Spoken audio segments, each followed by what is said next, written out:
Standard 10 Geography.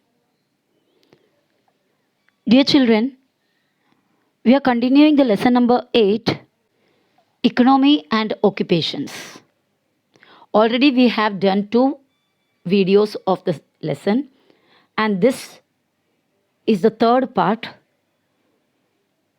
So let's start. Industries in Brazil. Major industries include iron and steel production, automobile assembly, petroleum processing, chemical production and cement making. So Brazil में जो industries है, factories, चीज़ें जो बनती है, वो mainly iron और steel का प्रोडक्शन है. ऑटोमोबाइल असेंबली, ऑटोमोबाइल मीन्स गाड़ियाँ, गाड़ी के पार्ट्स को असेंबल करना, अलग अलग एरिया में से पार्ट्स मंगा कर उसको असेंबल करके, यानी उसको अपने अपने प्रॉपर पोजीशन में फिक्स करके ऑटोमोबाइल बनाना. पेट्रोलियम प्रोसेसिंग, पेट्रोलियम धरती में से निकालते हैं, दैट इज़ क्रूड ऑयल, और उसमें से इम्प्योरिटीज़ वगैरह क्लियर करके निकाल कर क्लीन करके उसको सेपरेट करता है. उसमें से हमें पेट्रोल, डीजल और ऐसे काफ़ी चीज़ें उसके अंदर से बनता है, वो सब करना पेट्रोलियम प्रोसेसिंग. और केमिकल प्रोडक्शन, केमिकल्स बनाना, सीमेंट बनाना, ये सब यहाँ का मेन इंडस्ट्रीज है. Technologically based industries have been the most dynamic in recent years. लेकिन आजकल के टाइम, रीसेंट मीन्स कुछ अभी के वक्तों में टेक्नोलॉजी से बेस्ड इंडस्ट्री ज़्यादा डायनामिक है. Dynamic means active, but have not outpaced traditional industries. Outpaced means आगे बढ़ा नहीं है, क्रॉस नहीं किया है, ओवरटेक नहीं किया है. ट्रेडिशनल इंडस्ट्रीज अभी भी वैसे ही है, लेकिन ज़्यादा एक्टिव अभी टेक्नोलॉजिकली बेस्ड इंडस्ट्रीज है. लेकिन technologically based industries traditional industry को आउटपेस तो अभी तक, यानी कि उसको हरा कर आगे बढ़ा तो नहीं है. Similarly food processing like sugar industry. Food processing means जो खेती में से मिलने वाले चीज़ों से दूसरे कुछ चीज़ें बना कर लेना, जैसे शुगर बनाना. कॉटन टेक्सटाइल्स, कॉटन में से टेक्सटाइल्स, कपड़े बनाना. सिल्क और वूलन इंडस्ट्रीज़, ये वूलन इंडस्ट्री है, वो स्पेलिंग मिस्टेक हुआ है. सिल्क का और वूलन का, वूल का कपड़े वगैरह बनाना have developed well. Most large industries concentrated in the south and south east. Actually Brazil का पूरे ऑलमोस्ट सभी एक्टिविटीज़ आपने देखा, इकोनॉमिक एक्टिविटीज़ ज़्यादातर साउथ और साउथ ईस्ट में ही कॉन्सेंट्रेटेड है. The north east is traditionally the poorest part of Brazil. यहाँ पर बता भी रहा है वहाँ पर कि नॉर्थ ईस्ट पार्ट जो ब्राज़ील का है, प्रोबेबली वो मीन्स कंपैरेटिवली बहुत ही पुअर है, बहुत ही, क्योंकि माइनिंग एक्टिविटी नहीं, कोई कमर्शियल एक्टिविटी इतना नहीं है, इंडस्ट्रीज नहीं है. सो ये सभी प्रॉब्लम की वजह से ये पुअरेस्ट, बहुत ही एकदम गरीब एरिया है ब्राज़ील का, north east area. North east area मतलब सपोज मैप है यहाँ पर, ये सपोज ये मैप है, तो ये जो एरिया है, ये जो एरिया, ये नॉर्थ हुआ, उसके ऑपोजिट में साउथ, ये साइड में ईस्ट, ये साइड में west. So north east, north and east. So ये एरिया, इतना जो एरिया है, मतलब नॉर्थ और ईस्ट के बीच का जो एरिया है वो होता है नॉर्थ ईस्ट एरिया. ये बहुत ही पुअरेस्ट एरिया है, but it is beginning to attract new investment. लेकिन अभी बहुत सारे नए नए कैपिटलिस्ट लोग, यानी एंटरप्रेनर्स या इंडस्ट्री स्टार्ट करने वाले लोग नया नया इन्वेस्टमेंट स्टार्ट किया है. इस बीच हमने थोड़ा सा एक पार्ट छोड़ दिए थे, बाय मिस्टेकली छूट गया था, तो late us see that the United states dollar is used during international transactions at the international level. International transaction होता है, एक देश दूसरे देश के साथ कुछ व्यवहार करते हो, बिजनेस लेन देन होता है, तो जो करेंसी यूज़ करता है that is United states dollar. American dollar इस्तेमाल करते हैं, क्योंकि America one of the biggest developed country है इसके लिए. So this is the symbol, capital S लिखकर एक कट होना बीच में से, that is the symbol of this currency. United states का डॉलर का सिंबल है ये. Brazilian real, BRL short form, is the currency of Brazil. Brazil का करेंसी है Brazilian real. Real Saudi Arabian countries में, मीन्स गल्फ कंट्रीज़ में भी real दूसरा उधर का अलग होता है. इस तरह डॉलर अमेरिका में अकेले ही नहीं है, और भी जगह में डॉलर है, सिंगापुर में भी डॉलर है, लेकिन दोनों फ़र्क होता है। जैसे इंडिया और नेपाल दोनों में जो करेंसी उसका नाम रुपी है, लेकिन नेपाल का रुपया अलग है, इंडिया का रुपया अलग है।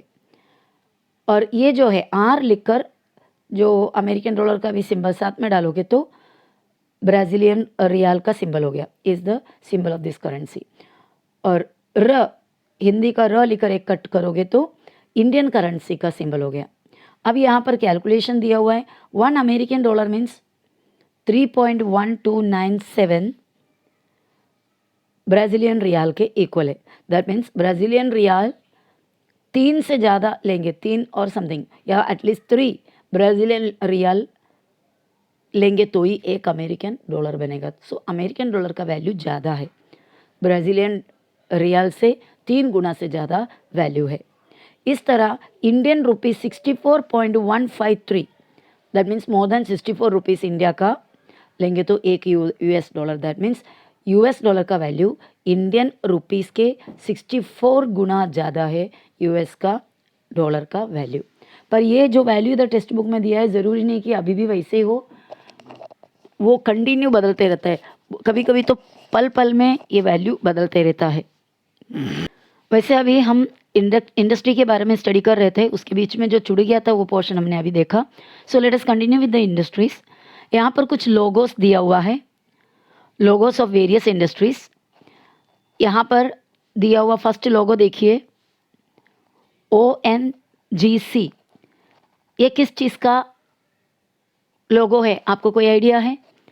ये नेचुरल ऑयल और गैस रिफाइनिंग का, दैट मीन्स पेट्रोल गैस का वगैरह रिफाइनिंग का कंपनी या इंडस्ट्री का लोगो है। और ये सेकंड वाला जो दिया हुआ है ये स्टील का, और ये है आरे। आरे क्या है? मिल्क का इंडस्ट्री है, milk and milk products. CLW railway engines produce करने वाला इंडस्ट्री का सिंबल है, वो लोगो है। और दिस वन इज़ फर्टिलाइज़र, खेती में जो खाद डालते केमिकल फर्टिलाइजर्स उसका। और दिस वन, ये जो यहाँ पर दिया हुआ है दैट इज़ खादी टेक्सटाइल का है, और ये सिल्क टेक्सटाइल का, सिल्क के कपड़े का इंडस्ट्री। और RCF, this is agro industry, agricultural related industries का है। यहाँ पे क्वेश्चंस दिया हुआ है, look at the figure 8.4, observe the logos given, identify the industries with which they are associated. मैंने ऑलरेडी आपको बताया कौन से इंडस्ट्री से ये सब लोगोस एसोसिएटेड है। Which raw material is used for this industries, ये सभी इंडस्ट्रीज़ के लिए क्या रॉ मटेरियल यूज़ करेंगे। अभी यहाँ पर पहले वाला हमने लिया, समझो, दैट इज़ नेचुरल ऑयल और गैस रिफाइनरी, तो यहाँ पर नेचुरल ऑयल यूज़ करेंगे, that is the raw material. ये हुआ हमारा स्टील का, स्टील के लिए आयरन और, क्योंकि आयरन में से तो मेनली स्टील बनाते हैं, तो यहाँ पर रॉ मटेरियल क्या काम आएगा? आयरन और। एरे मिल्क प्रोडक्ट या डेयरी प्रोडक्ट इंडस्ट्री है, तो यहाँ पर मिल्क और मिल्क होगा वहाँ का रॉ मटेरियल, मिल्क से चीज़ें बनाएंगे। CLW that is the railway engines बनाने वाला, ऑब्वियसली ये आयरन और इस्तेमाल करेंगे, बराबर, इंजन्स वगैरह बनाने के लिए आयरन का यूज़ होता है। और ये हुआ हमारा फर्टिलाइजर्स का, इसमें काफ़ी कुछ केमिकल्स इस्तेमाल होंगे। और यहाँ पर रॉ मटेरियल यूज़ करने के लिए कौन सा है? खादी टेक्सटाइल है तो ऑब्वियसली कॉटन यूज़ करेंगे। और यहाँ पर सिल्क का कपड़े बनाने वाले हैं तो सिल्क इस्तेमाल करेंगे रॉ मटेरियल के लिए। और ये एग्रो बेस्ड इंडस्ट्री है तो एग्रीकल्चर प्रोडक्ट्स इस्तेमाल करेंगे। और उसके बाद ये बोला है कि क्लासीफाई देम अकॉर्डिंगली, इसको कौन से मतलब ये सभी इंडस्ट्रीज़ को अलग अलग करना है, प्राइमरी एक्टिविटी है क्या, सेकेंडरी एक्टिविटी है क्या, वगैरह वगैरह। ओके, और उसके बाद का क्वेश्चन हमारे पास है, from which part of India do they get this raw materials, ये रॉ मटेरियल्स कहाँ कहाँ से मिलता है। जैसे अभी आरे जो है मिल्क प्रोडक्ट का, ये तो महाराष्ट्र में है, महाराष्ट्र का गोरेगांव रीजन में से उधर का रॉ मटेरियल्स मिलता है। बाकी जो आयरन और वगैरह जो होगा वेस्ट बंगाल, झारखंड वगैरह एरिया में से मिलते हैं। एग्रो बेस्ड इंडस्ट्रीज़ का तो समझो ऑलमोस्ट जहाँ जहाँ पर भी खेती होंगे वो एरिया में से मिलता है। So let us continue. The distribution of industries in India is highly uneven. Uneven means different level में है। इंडस्ट्रीज़ इंडिया में कोई एक जगह में कॉन्सनट्रेटेड नहीं है, अलग अलग एरिया में, कुछ एरिया में ज़्यादा इंडस्ट्रीज़ है, कुछ एरिया में कम है, कुछ एरिया में बिल्कुल ही नहीं है, कुछ एरिया में मीडियम लेवल में है। तो इंडस्ट्री का काउंट अलग अलग एरिया में अलग अलग है। This is so partly on account of uneven distribution of the necessary raw materials and power resources, and partly due to the concentration of enterprises, financial resources and other necessary conditions in large towns. So ये uneven क्यों है? सब जगह में equally industries क्यों distributed नहीं हुआ है? क्योंकि उसका एक रीज़न या पार्ट मतलब हाफ रीज़न ये हो सकता है कि uneven distribution of the necessary raw material. कुछ एरिया में कुछ रॉ मटेरियल अवेलेबल है तो कुछ एरिया में नहीं है। आयरन और इंडिया में हर जगह में नहीं मिलता, जहाँ पर मिलता है वहाँ पर फिर उसके आसपास के एरिया में उसका इंडस्ट्री रखना पड़ता है। इसी तरह पावर रिसोर्सेस, क्योंकि ये सभी इंडस्ट्री चलने के लिए पावर इलेक्ट्रिसिटी बहुत ज़्यादा क्वांटिटी में लगता है, तो आसपास में नज़दीक जल्दी से ज़्यादा क्वांटिटी पावर रिसोर्स अवेलेबल है, वैसा जगह में ही इंडस्ट्री रख सकते हैं। और दूसरा पार्टली ड्यू टू मतलब और बाकी हिस्सा क्या रीज़न है कि कॉन्सेंट्रेशन ऑफ एंटरप्राइजेस, जो कुछ कैपिटलिस्ट लोग हैं, मतलब ये फैक्ट्री स्टार्ट करने के लिए आगे बढ़ने वाले, इनिशिएटिव लेने वाले कुछ एरिया में ज़्यादा है, कुछ एरिया में नहीं है। और फाइनेंशियल रिसोर्सेस मतलब कुछ एरिया के लोगों के हाथ में पैसा है तो उन लोग ये इनिशिएटिव लेते हैं और स्टार्ट कर लेते हैं, और जबकि दूसरे कोई एरिया में ये इनिशिएटिव लेने के लिए उनके पास फाइनेंशियल सोर्सेस नहीं है। और बाकी जो ज़रूरत की चीज़ें हैं, मतलब फैक्ट्री जहाँ पर हो उसके नज़दीक में कोई टाउन होना चाहिए, मार्केट अवेलेबल होना चाहिए। एकदम रूरल एरिया में वगैरह फैक्ट्री करके उधर से प्रोडक्ट मार्केट में पहुँचाने के लिए भी वगैरह बहुत मुश्किल हो जाता है, खर्चे बढ़ जाता है। तो इस वजह से, ये सब रीज़न की वजह से फैक्ट्री कुछ एरिया में है तो कुछ एरिया में इंडस्ट्रीज़ कम है। Jharkhand, Odisha, adjoining Chhattisgarh and Madhya Pradesh. झारखंड, ओडिशा, उसके करीब के जो छत्तीसगढ़ का एरिया, मध्य प्रदेश, राजस्थान का कुछ parts, Karnataka, Tamil Nadu, account for most of the resource of metallic minerals. Metals, अलग अलग तरीके के मेटल्स, एल्यूमिनियम, आयरन, इस तरह अलग अलग तरीके के मेटल्स मिलने वाले रिसोर्स, यानी धरती के अंदर मेटल का रिसोर्स ज़्यादातर ये सभी स्टेट्स में है। This area, therefore, particularly the north-eastern part of the peninsula. Peninsula means India का मैप आपने देखा है, उसका जो सेंट्रल एरिया जो ट्रायंगुलर शेप में है, that area is called peninsula. Actually, India is a peninsula. Total is India peninsula. Peninsula means a land covered by water on 3 sides. So, India के नॉर्थ साइड में land है, बाकी east, waste, south ये दोनों direction में water है। So that is why it is called Indian peninsula. So Indian peninsula में only north eastern part में has a high concentration of heavy metallurgical industries. North eastern part में ज़्यादातर metallurgy आपने science में एक lesson पढ़ा है, जो मेटल के ओर में से मेटल को प्योर करके निकालने का जो प्रोसीजर है, वो पूरा प्रोसीजर्स को मिलाकर मेटल को निकालना, मेटल ओर को निकालना, ओर में से प्योर मेटल को बनाना, ये पूरे प्रोसीजर को मेटलर्जिकल प्रोसीजर्स कहते हैं। तो वैसा इंडस्ट्रीज ज़्यादातर इंडिया के नॉर्थ ईस्टर्न पार्ट में है, with almost all steel centre situated here. So इस वजह से ज़्यादातर स्टील के जो प्रोडक्शन है वो उसका सभी सेंटर्स ये एरिया में है। Availability of large quantities of coal and refractory materials, यहाँ पर इस रीजन में, कौन से रीजन में, Damodar valley, just a minute, availability of large quantities of coal and refractory materials along with cheap power from Damodar Valley Corporation and a number of thermal power stations,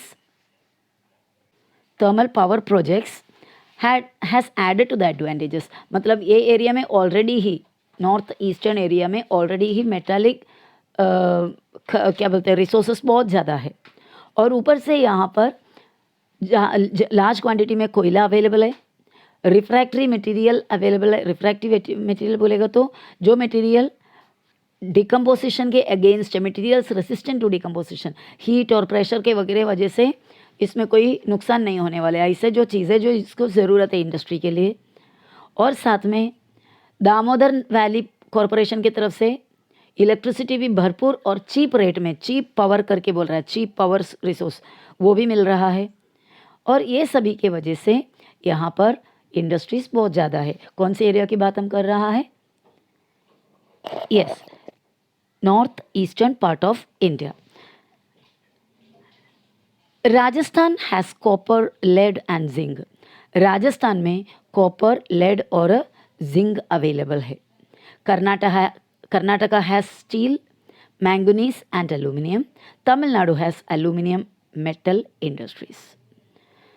agro based industries including cotton, jute and sugar. ये agricultural based है क्योंकि इसके लिए, ये industry के लिए raw material खेती में से आता है।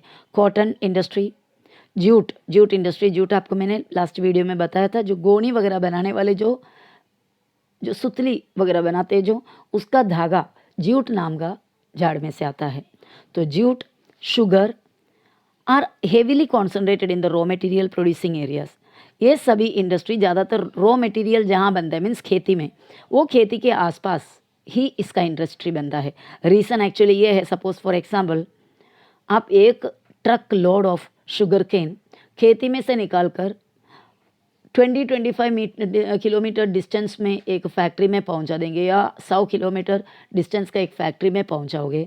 वहाँ पे पहुँचते पहुँचते इसके ये शुगर केन के अंदर का सुक्रोज का या ग्लूकोज का क्वांटिटी सूख के कम हो जाता है, और वो एक ट्रक लेकर जाके उधर शुगर में कन्वर्ट करने पर वो गोनी भर के ही होता है, या उससे कम, या बहुत ही कम होता है। तो ये ट्रांसपोर्ट में इतना खर्चा हुआ और उसका क्वांटिटी भी कम हुआ। उस जगह में अगर शुगर केन का फैक्ट्री, अगर उसके शुगर का फैक्ट्री अगर शुगर केन के खेती के नज़दीक के एरिया में 1 आधा किलोमीटर के डिस्टेंस में अगर होते तो तुरंत ही वहाँ पर पहुँचा सकते हैं। सुक्रोज या ग्लूकोज का क्वांटिटी कम नहीं होता, और ट्रांसपोर्ट का भी इतना, गाड़ी को देने वाला जो पैसा है वो भी इतना क्वांटिटी नहीं होगा। So that is why agro based industries का जो इंडस्ट्री का पोजीशन या location raw material producing area में ही होता है। The forest based industries including paper, ये फॉरेस्ट के ऊपर डिपेंडेड है, उधर से मिलता है इसका रॉ मटेरियल। पेपर है, प्लाईवुड बनाते हैं। प्लाईवुड आप जानते हैं, बहुत सारे आजकल के सभी फर्नीचर्स प्लाईवुड से बनाया जाता है। मैच बॉक्स वगैरह, उसके मैचेस। रेसिन्स और लैक। रेसिन एक गम है, एक पर्टिकुलर काइंड ऑफ झाड़ का गम होता है। इसको बहुत सारे अलग अलग यूज़ के लिए, मेडिसिन के लिए भी, बहुत सारे इंडस्ट्रियल यूज़ के लिए ये इस्तेमाल करते हैं। लैक भी इस तरह एक गम है, पर ये प्लांट से नहीं, एक काइंड ऑफ इंसेक्ट से बनता है। ये दोनों फॉरेस्ट प्रोडक्ट है। Are increasingly finding concentration the forest areas of various states. बहुत सारे अलग अलग स्टेट्स के फॉरेस्ट एरिया में आपको देखने को मिलता है, या फिर इधर से इंडस्ट्री में पहुंच जाते हैं। The coastal belt of Kerala has a heavy concentration of coir, copra, fish canning industries. Coir मैंने पहले बताया आपको, एक्चुअली नारियल के जो धागा जो जैसा पार्ट है, वहाँ से उसको पिरोकर कोयर वगैरह बनाते हैं। कोपरा भी नारियल से मिलता है। और फिश, ये सभी एक्सपोर्ट करने के लिए उसको फाइनल प्रोसेसिंग करके कैनिंग करना, मीन्स फिश को वगैरह कैनिंग करता है, उसको काफ़ी दिन तक टिकाने के लिए जो प्रोसीजर वगैरह करके सील करके एक्सपोर्ट किया जाता है। ये केरला का कोस्टल एरिया में इसका इंडस्ट्री बहुत ज़्यादा कॉन्सेंट्रेटेड है। Koyali, Digboi, Noonmati and Bongaigaon refineries are situated close to the petroleum producing areas. Petroleum जहाँ पर बनता है, जहाँ पर निकाला जाता है, उसके पास में ही एक कोयली, दिग्बोय, नूनमती और बोंगाईगांव, ये चारों रिफाइनरी में पेट्रोलियम को प्योर करके फैक्टर्स करके निकालते हैं। And Mathura and Barauni refineries in the interior away from the coastal region से, यानी जहाँ पर पेट्रोलियम निकालते हैं उससे भी काफ़ी इंटीरियर एरिया में ये दो रिफाइनरी है। And oil producing areas, coastal region और ऑयल प्रोड्यूसिंग एरिया से दूर है वो। The distribution of the cement industry is also highly conditioned by the availability of raw material. Cement का इंडस्ट्री भी उसके रॉ मटेरियल कहाँ पर अवेलेबल है उसके ऊपर डिपेंड रहेगा, सीमेंट इंडस्ट्री कहाँ पर सिचुएटेड होना चाहिए। Gujarat, Rajasthan and Tamil Nadu produce bulk of salt in the country. Bulk means a lot of quantity of salt in the country.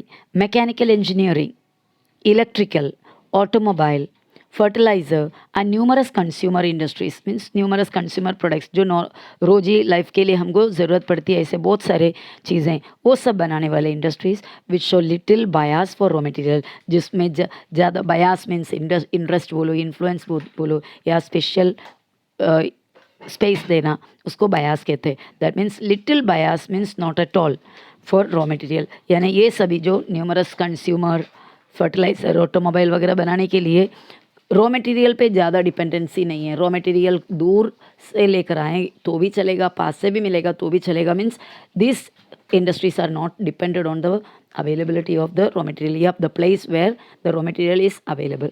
It is not dependent on that. Have come up all over the country with a heavier concentration near the big cities. So आजकल इस तरीके का ये जो यहाँ से बताया हुआ ये सभी इंडस्ट्रीज़ ज़्यादा कॉन्सेंट्रेशन में बड़े बड़े सिटी में पाया जाता है या आ गया हुआ है, क्योंकि ये रॉ मटेरियल का अवेलेबिलिटी कहाँ पर होगा उस पर डिपेंडेंट नहीं है. कहीं से भी रॉ मटेरियल मिलने से मतलब रहता है. यहाँ हमें एक टेबल दिया है, export import and balance of trade. Trade means business. हमारे इंडिया और ब्राज़ील के बारे में दोनों दिया हुआ है. ईयर 2009 में 9 से 2010 तक एक इम्पोर्ट्स कितने रुपीस का हुआ, ये यूएस डॉलर में दिया हुआ है. कितने रुपीस का एक्सपोर्ट किया. एक्सपोर्ट मीन्स हमारे देश से दूसरे देश में बेचा गया, कितना पैसा बाहर से हमें मिला बिजनेस करके बेच कर. सो हमारा यहाँ पे क्वांटिटी देखेगा तो 1,78,751.4 इतना यूएस डॉलर हमने एक्सपोर्ट में, मतलब हमारे सामान दूसरे देश में बेचकर हमें मिला. और उस जगह में इम्पोर्ट यानी दूसरे देश से हमने सामान, हमारे ज़रूरत की चीज़ें मंगाए तो हमारा पैसा उनके पास चला गया मंगाने पर. वो कितना है 2,88,372.9. सो इसमें हम देखोगे तो एक्सपोर्ट कम और इम्पोर्ट ज़्यादा है. इम्पोर्ट जब ज़्यादा है तो हमारा पैसा ज़्यादा गया है, हमें कम अमाउंट मिला. दैट मीन्स क्या होगा, ये प्रॉपर एक ट्रेड तरीका नहीं है, क्योंकि हमारे देश नुकसान में है. सो हम डेवलपिंग में और नीचे जा रहा है. उस जगह में ब्राज़ील का एक्सपोर्ट देखोगे तो 1,52,994 और इम्पोर्ट है 1,27,647. सो इम्पोर्ट इनका कम है, एक्सपोर्ट ज़्यादा है. तो यहाँ पर ये फ़ायदे में है वो ट्रेड से. और 2010-2011 का देखो, हमारा इंडिया का एक्सपोर्ट कम है, इम्पोर्ट फिर ज़्यादा है. यहाँ पर भी जितना भी हम स्टार्टिंग से देखो, एक्सपोर्ट इंडिया का कम और इम्पोर्ट ज़्यादा है. और ब्राज़ील में देखोगे तो एक्सपोर्ट हमेशा ज़्यादा, इम्पोर्ट कम रहा है. ओके. सो यहाँ पर क्वेश्चंस दिया, what is balance of trade. Balance of trade का मतलब है the difference between export and import. दोनों में कितना डिफरेंस हुआ, कितना हमने बेचा, कितना पैसा हमारे देश में कमाई हुआ, कितना पैसे का हमने खरीदा, और मतलब हमारे देश से कितना पैसा दूसरे देश में चला गया. इन दोनों का जो गैप है, जो डिफरेंस है, बड़े में से छोटा जो माइनस करके, वो quantity is the balance of trade. Second question है, tell the types of balance of trade. Balance of trades कौन से टाइप के होते हैं. दो तरीके के होते हैं एक्चुअली. एक बैलेंस्ड बैलेंस ऑफ ट्रेड मतलब बैलेंस्ड है. बैलेंस्ड मतलब import and export both are equal, वो होगा बैलेंस्ड. और उसके बाद अनबैलेंस्ड होता है. उसमें अनबैलेंस्ड में भी दो अलग अलग तरीके के होते हैं. एक सरप्लस वाला यानी कि उसमें प्रॉफिट है, एक्सपोर्ट ज़्यादा. और दूसरा डिफिसिट वाला. डिफिसिट वाला मतलब उसमें हमारा लॉस है, क्योंकि इम्पोर्ट ज़्यादा है, एक्सपोर्ट कम है. Okay. Now in which country export exceeds import in all the years. ये दो देश में से कौन से देश में हमेशा एक्सपोर्ट आगे बढ़े हैं, मतलब एक्सपोर्ट ज़्यादा है. ऑब्वियसली ब्राज़ील में. और in India's balance of trade belong to which type. India का बैलेंस ऑफ ट्रेड किस तरह है, बैलेंस्ड वाला है नहीं, सरप्लस वाला है वो भी नहीं. Which one it is, deficit वाला है, क्योंकि इंडिया कंटिन्यूसली एक्सपोर्ट इम्पोर्ट के मामले में इम्पोर्ट ज़्यादा है. That means in loss. Use your brain power में क्वेश्चन पूछा है, if Rajasthan does not have a coastal area then how does it produce salt. हमने देखा सॉल्ट के प्रोडक्शन में राजस्थान का नाम आया था. राजस्थान बहुत ही अच्छा सॉल्ट प्रोड्यूसर में से एक है. पर राजस्थान को सॉल्ट बनाते हैं नदी में, समुद्र में से, सी वाटर में से, ये हम जानते हैं. लेकिन राजस्थान के आसपास के कोई एरिया में सी वाटर कोस्टल एरिया है नहीं. सो फिर राजस्थान कैसे इतना क्वांटिटी सॉल्ट बनाते हैं? And the answer is Rajasthan में एक सॉल्ट वाटर लेक है, बहुत ही बड़ा एक सॉल्ट वाटर लेक, उसका नाम है सांभर। ये सांभर लेक में से राजस्थान बहुत ही ज़्यादा क्वांटिटी ऑफ सॉल्ट प्रोड्यूस करते हैं। Now geographical explanation. Brazil mainly export import export का हम देख रहा है। ब्राज़ील क्या क्या चीज़ें एक्सपोर्ट करते हैं, मतलब बेचते हैं दूसरे देश को? Iron ore, coffee, cocoa, cotton, sugar, tobacco, orange, banana.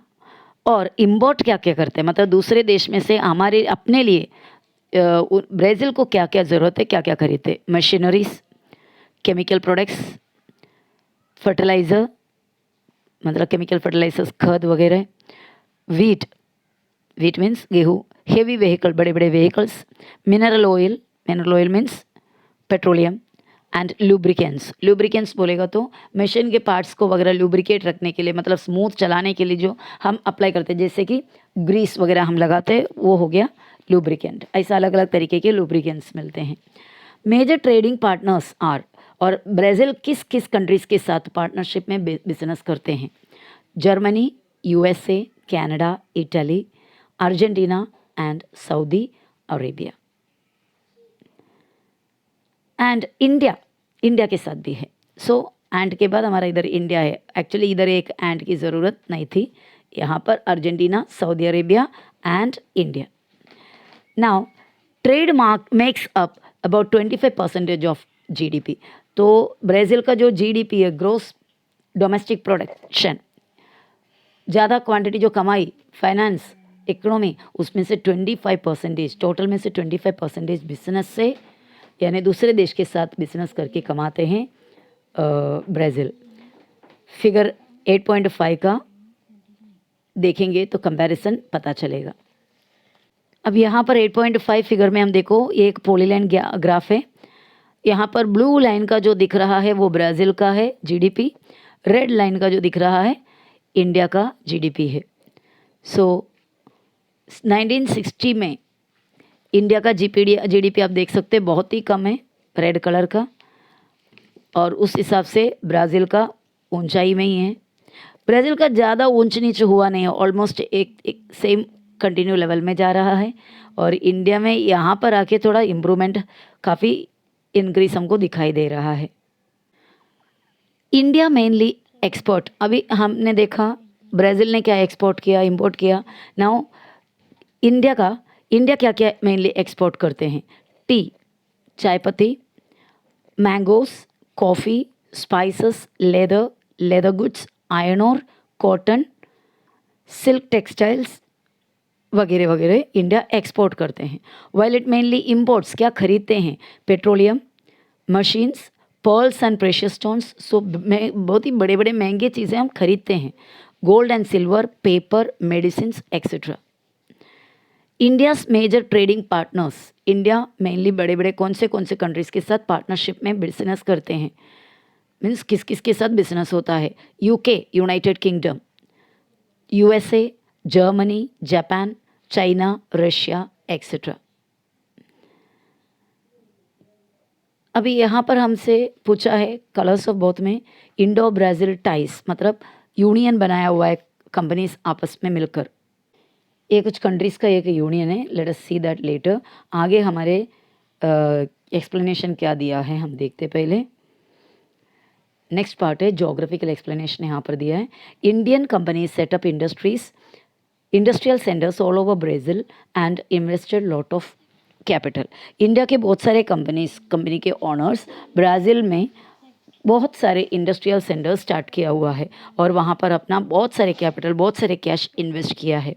The Indian companies have invested in such sectors as, कौन से सेक्टर में, कौन से काइंड ऑफ इंडस्ट्री में इंडिया के कैपिटलिस्ट पैसा इन्वेस्ट किया है? जैसे आईटी डिपार्टमेंट, आईटी के इंडस्ट्रीज़ यानी कंप्यूटर रिलेटेड इंडस्ट्रीज़, फार्मास्यूटिकल्स यानी मेडिसिन के इंडस्ट्रीज़, मेडिसिन बनाने वाले इंडस्ट्रीज़, एनर्जी यानी थर्मल एनर्जी, हाइड्रोइलेक्ट्रिकल एनर्जी, ऐसा इलेक्ट्रिसिटी बनाने वाले सेक्टर में, एग्री बिजनेस यानी एग्रीकल्चर से रिलेटेड बिजनेस, और माइनिंग यानी मिनरल्स माइन में से निकालना, इंजीनियरिंग सेक्टर और ऑटो सेक्टर्स, मतलब जो गाड़ियों का वगैरह सेक्टर्स है, ये सभी सेक्टर में इंडियन इन्वेस्टर्स पैसा कैपिटल वहाँ पर इन्वेस्ट किया है। Brazil's footprint in India is smaller, लेकिन ब्राज़ील की तरफ से जो बिजनेस इंडिया में इंडस्ट्रीज इधर बहुत ही कम है, बट इम्पोर्टेंट, लेकिन जो है वो बहुत ही इंपॉर्टेंट है। The Brazilian companies have invested, Brazil के कंपनीज भी हमारे देश में इन्वेस्ट किया हुआ है ऑटोमोबाइल्स के लिए, आईटी डिपार्टमेंट में, माइनिंग में, एनर्जी में, बायोफ्यूल्स आपने साइंस में पढ़ा है, और फुटवेयर सेक्टर में, फुटवेयर मीन्स चप्पल वगैरह, उसके सेक्टर में भी इंडिया में ब्राज़ीलियन कंपनीज ने इन्वेस्ट किया है। Brazil has been the largest producer of coffee for the last 150 years. गया 150 साल से पूरे वर्ल्ड में सबसे ज़्यादा कॉफ़ी प्रोडक्शन ब्राज़ील में हो रहा है। The plant belongs originally to Ethiopia. Ethiopia नाम का कंट्री में पहली बार ये प्लांट कॉफ़ी का झाड़ उगा है, और वहाँ से it was first brought to Brazil by some French settlers. Brazil में सेटलिंग करने, मतलब आकर रहने के लिए आए हुआ कुछ फ्रेंच लोगों ने इथियोपिया में से ये झाड़ पहली बार ब्राज़ील में लेकर आए थे। Who established in the state of Para in the early 18th century. ये जो फ्रेंच सेटलर्स 18th सेंचुरी के स्टार्टिंग में पारा नाम का स्टेट में आकर रहने लगे थे। कॉफ़ी फार्म्स आर कॉल्ड फैजेंडास, और ब्राज़ील में एक कॉफ़ी का खेत को फैजेंडास कहते हैं। Taxes are an important part of the economy and trade of any country. Business में जो टैक्स होता है वो टैक्स गवर्नमेंट के लिए एक कमाई है, गवर्नमेंट का मीन्स हमारा देश का इकोनॉमी है। सो इकोनॉमी में टैक्स का बहुत बड़ा पार्ट है। India has now switch to, यानी India has now started to the GST, Goods and Service Tax, which aims towards one tax all over the country on various commodities and services. पहले GST लागू होने से पहले बहुत अलग अलग तरीके के टैक्सेस अलग अलग एरिया में अलग अलग ही होता था, एक एक स्टेट में, एक एक एरिया में सेपरेट। बट GST स्टार्ट होने के बाद सभी गुड्स और सर्विसेज के लिए ऑल ओवर द कंट्री एक प्रॉपर एक फिक्स टैक्स है। Brazil too has adopted the system from 1984। Brazil भी यही GST का सिस्टम 1984 में ही एक्सेप्ट किए थे। Like India, in Brazil too GST has various slabs. जिस तरह इंडिया में GST का डिफरेंट स्लैब्स है, वैसे ब्राज़ील में भी इन GST का डिफरेंट स्लैब्स होता है। So BRICS, BRICS, actually it is a union. B stands for Brazil, R for Russia, I for India, C for China and S for South Africa. So ये सभी states countries मिलकर बनाया हुआ एक union है BRICS, BRICS. Some questions are given. What does BRICS stands for? मैंने आपको बताया। When was it established? ये कभी एस्टैब्लिश हुआ था? 2006 में हुआ था, June. What are the objectives of this block? ये जो ब्लॉक या ये जो यूनियन है उसका ऑब्जेक्टिव्स यानी किस मकसद से ये बनाया गया था?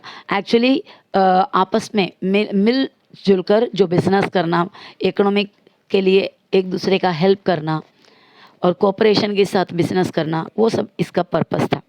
The countries of which continent are not a member of this block? ये ब्लॉक का मेंबर्स या BRICS का मेंबर्स कौन से कंट्रीज नहीं हैं? उससे पहले हम नेक्स्ट क्वेश्चन देख लेते हैं कि which continents do the member countries, कौन से इनका मेंबर्स है, BRICS का मेंबर्स कौन से कॉन्टिनेंट में हैं? सो वो देखा जाएगा तो साउथ अमेरिका है, एशिया है, अफ्रीका है। तो ये कॉन्टिनेंट्स को छोड़कर बाकी इसका आंसर में आएगा नॉर्थ अमेरिका आएगा, और यूरोप आएगा, अंटार्कटिका, ऑस्ट्रेलिया वगैरह जो कंट्रीज है, कॉन्टिनेंट्स है, इसके उधर का कंट्रीज इसका मेंबर नहीं है। Through BRICS, Brazil has opened up a strategic partnership with India. So BRICS के माध्यम से ब्राज़ील ने इंडिया के साथ एक बहुत ही अच्छा पार्टनरशिप, स्ट्रैटेजिक मतलब बहुत ही तंत्र, क्या बोलते, बहुत फ़ायदेमंद एक बिजनेस पार्टनरशिप चालू किया है। बहुत ही स्ट्रैटेजिक मतलब उनको ज़्यादा फ़ायदा होने जैसा। There have been agreements for bilateral investments between India and Brazil. India और ब्राज़ील के बीच में एग्रीमेंट लिखा गया हुआ है एक दूसरे के कंट्री में इन्वेस्ट करने के लिए। So figure 8.6 shows the trade between India and Brazil. Figure 8.6 हमारे टेक्स्ट बुक में है, वो आगे ये पूरा पॉइंट्स पढ़ने के बाद हम देखते हैं, और उसमें दिखा रहा है इंडिया और ब्राज़ील का जो बिजनेस के बारे में. Okay, study the graphs and answer the following questions. In which year the value of exports to Brazil exceeded the imports from Brazil? Next question, in which year the trade with Brazil was most favorable? Means कौन से time पे India के लिए Brazil रहा, वगैरह कुछ questions दिया हुआ है. और इंपोर्ट एक्सपोर्ट का यहाँ पर मिलियन डॉलर्स US डॉलर्स में ये यूनिट है. और रेड कलर का जो दिखा रहा है ब्राज़ील का इंपोर्ट है, ब्राज़ील में से जो इंपोर्ट हो रहा है. और ब्लू कलर में जो दिखा रहा है ब्राज़ील में से एक्सपोर्ट हो रहा है. ये जो है ब्राज़ील खरीद रहा है, ये वाला लाइन दिखा रहा है ब्राज़ील बेच रहा है. तो इसका हिसाब से देखा जाएगा तो इंपोर्ट कम है काफ़ी कंपैरेटिवली, और एक्सपोर्ट इसका हमेशा से ज़्यादा ही रहा है. So that's what all about this lesson. I hope you must have understood it.